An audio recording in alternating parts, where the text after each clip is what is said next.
When Matthew Pittinsky arrived at American University from Long Island, New York, he hoped to become a high school teacher. At AU, Matthew's passion for education was shaped by mentors like Dean Fred Jacobs, who helped him see that his greatest impact would actually be outside, not inside the classroom. On campus, Matthew took advantage of every opportunity. He was elected student government president, only later to discover that his future wife, fellow Eagle Julie Cohen, had actually helped run the campaign against him. His unique combination of spirit, community, and ambition helped Matthew build relationships at AU that would steady and support him throughout his career. At age 24, he co-founded Blackboard with his AU roommate and fraternity big brother. Blackboard redefined learning management systems, helping universities move from physical course materials to a digital classroom. When it was acquired for more than $1.5 billion, Blackboard served more than 9,000 clients in 60 countries. Then, Matthew did it again, growing another edtech company, Parchment, to serve more than 13,000 colleges and school districts, producing an exit of $840 million. For Matthew, American University didn't just give him a college degree and future spouse, it fostered an entrepreneurial mindset and drive for change, earning him a spot in the Kogod Business and Entrepreneurship Hall of Fame. To introduce our final inductee, please welcome Michael Chasen. Hello, everyone. My name is Michael Chasen. I was Matthew Pittinsky's roommate and best friend during much of college. I met Matt the way that many relationships in Washington, D.C. form, on the campaign trail. I was running for president of my freshman class. He was running for a position as part of the AU student government. Our relationship was one of convenience. He needed someone with a laser printer that could make posters for him. I had a laser printer. To be honest, it was a lot more impressive to say that back in 1990. They were very expensive back then. A partnership was formed, but like many of the elections of today, this one was fraught with fraud. Matt walked in on my opponent, who was in a clear lead, and his campaign manager, and they were using the legal list of students that wasn't allowed. My opponent and his campaign manager approached Matt and told him to cover up their crime. He said it would be their word against mine and no one would know. No one would ever suspect there was fraud in this election. But Matt wouldn't stand for it. He came to me and he turned in the cheaters and I won the campaign. Years later, as senior, Matt decided to run for student body president at AU, the most important position in the Washington, D.C. American University political scene. I ran his campaign. It was a heated battle, but one that Matthew won. And the school was better off because of it. Matt worked closely with AU administration on choosing a new president of the school, as well as making other improvements to the education that AU delivered. Matt went on to get his master's in education from Harvard and then worked at KPMG Pete Morwick in the higher ed consulting group. I joined the organization a year later, and we got to work with Greg Baroni, our boss, close mentor, and friend. And at that point, he was also more than just a mentor and friend, but someone that really helped sponsor the idea of entrepreneurship. We were there working with institutions, and we noticed that a big trend was taking place, that higher ed institutions around the country were wiring the dorm room and the classroom to the internet. And yet there was no software that made that useful for teaching and learning. Now, Matt and I didn't know about creating a startup, raising money, or going public, but Matt had a passion for education, for making a difference, and we both wanted to be entrepreneurs. Matt wrote a paper on the opportunity, an opportunity he called Blackboard, to design a product to help institutions put courses online. I'll be honest, I didn't read the whole paper. It was kind of long, but I was in either way. And then we left KPMG for our first startup, Blackboard. We started it in a brownstone in downtown DC. And what started with just a handful of our friends grew to over 3,000 employees, 20 offices around the world. The company eventually was doing over $650 million in revenue. We got to take it public and eventually sold it for right around $1.8 billion. Along that way, it was a great journey, incredible experiences. Matt met his wonderful wife, Julie, had 3 children. After that, he went on to join another company, Parchment, which he built and then sold to a company called Inductee for almost $900 million. Matt joined the AU Board of Directors. He then came back to his political roots and joined the Scottsdale Board of Education in his home state of Arizona. He has a long story, but a single theme. Whether it was as student body president, chairman of Blackboard, CEO of Parchment, being part of the AU Board of Directors, or joining the Board of Education, Matt got involved. He made a difference, and he worked to improve education for others. And that is why we're all here today. Please join me in welcoming Matthew Pittinsky.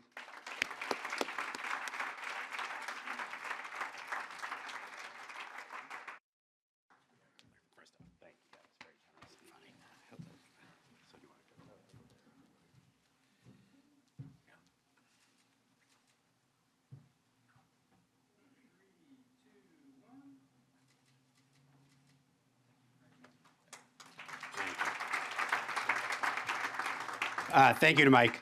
That corruption story is true. So the actual quote was, Matt, if you just flush it down the toilet, no one will ever know, which apparently is something that continues to happen in American politics. I'll just let you think about that for a second.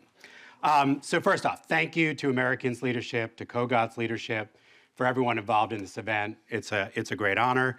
Thank you to my fellow honorees. It's wonderful to kind of bask in your reflected glory, which I certainly do. As the last one, you now kind of see how amazing all of these honorees are. I came to American because I wanted to be a social studies teacher, and I thought my future students would benefit from having a teacher who actually interned on Capitol Hill or worked at the Department of Education, all the exciting things that Washington offers to an AU student. I met Mike, and he already told this, but I met my future business partner the way most freshmen meet their friends, because they have a laser printer. And we worked together in student government. Student government at American at that time, when I became student government president, was just an incredible opportunity because we were searching for a new president. We were also going through the accreditation. So the opportunity for me in accepting this recognition is to say thank you to all the people who have impacted my life at American. And that first one was Maury O'Connell, who was the vice provost of student life. And Maury convinced me that the opportunity to be part of a presidential search, to be part of an accreditation, was a chance. Yes, you want to be a teacher, but this is like a chance to understand how education works, its systems, and start to understand higher education.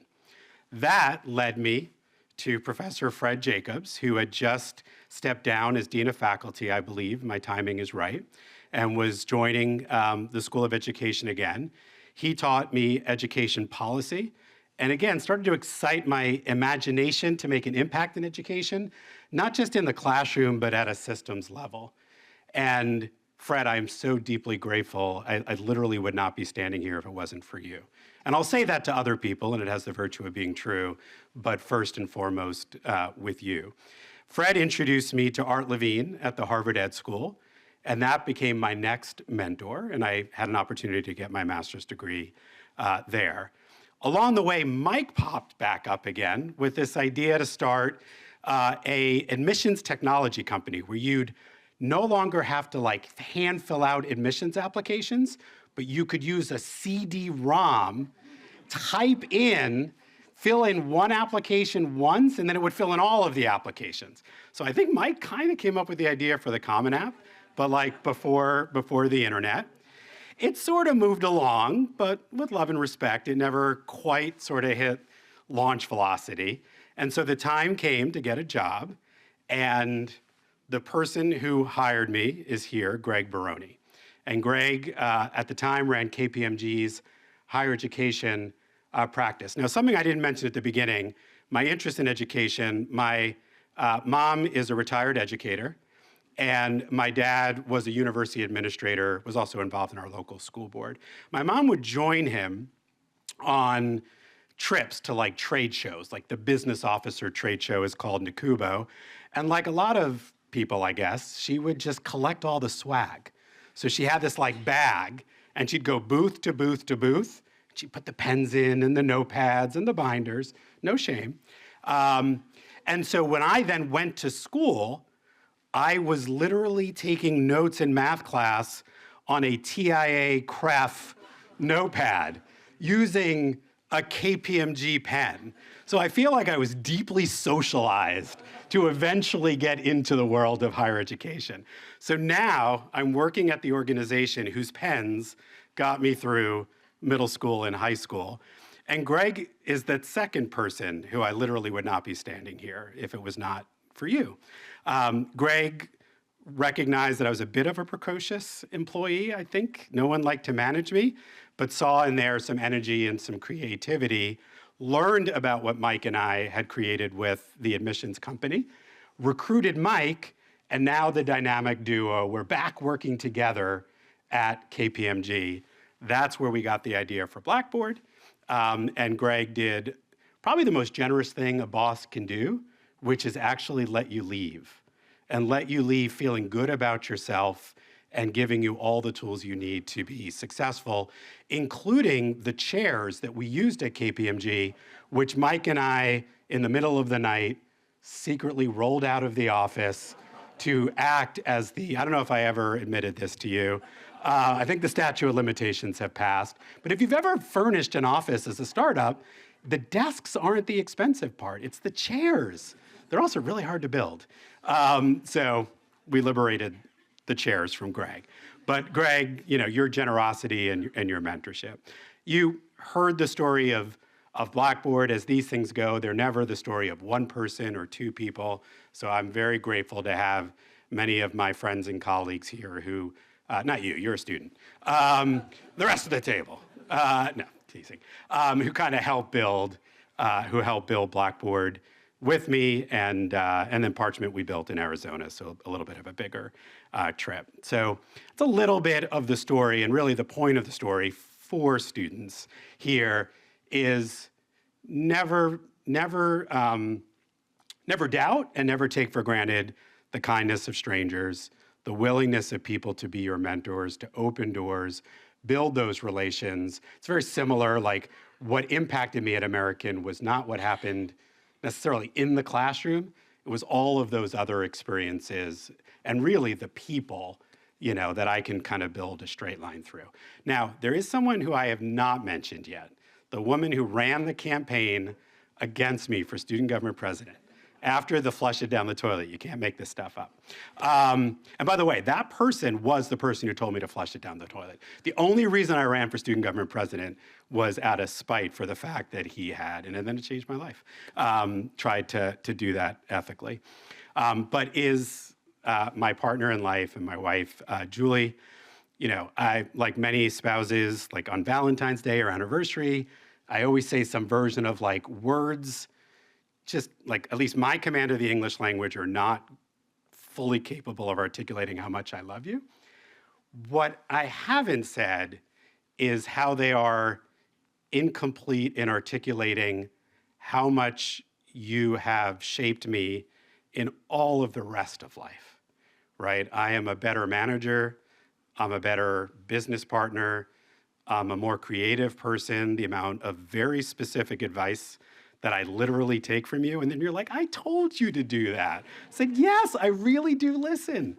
But in every way, not just in our, as parents and in our marriage, but in everything I've accomplished professionally, it really is standing on your shoulders and with you as my partners. So thank you. And thank you again to everyone here for helping celebrate. Take care.